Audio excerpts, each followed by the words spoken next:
কাজল শেখ তার কি প্রতিক্রিয়া রয়েছে আজকের এই ঘটনা নিয়ে শুনুন। শুধু হারায়নি আমার মতো কোন ভাই তার ভাইকে হারায়নি শুধুমাত্র মমতা বন্দ্যোপাধ্যায়ের উন্নয়নের জন্য। তাই বলবো বন্ধু, বীরভূম জেলার বুকে যারা নেতা কর্মী আছেন তাদেরকে বলবো মমতা বন্দ্যোপাধ্যায়ের চলার পথ আদর্শকে অনুসরণ করে চলুন। তরমুজ পাটি তৃণমূল হলে হবে না, ওপরটা সবুজ ভিতরটা লাল হলে চলবে না। আমি দেখেছি 21-এর নির্বাচন, আমি দেখেছি 23-এর নির্বাচন, আমি দেখেছি 24-এর নির্বাচন।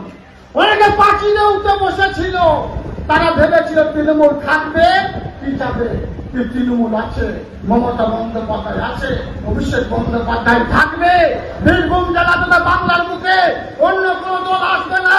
বামফ্রন্ট বাংলার বুকে 35 বছর শাসনের নামে শোষণ করেছে, কাটাকাটি খুনোখুনি রাহাজানি করেছে, বাংলার মানুষ তাদেরকে উৎখাত করে দিয়েছে।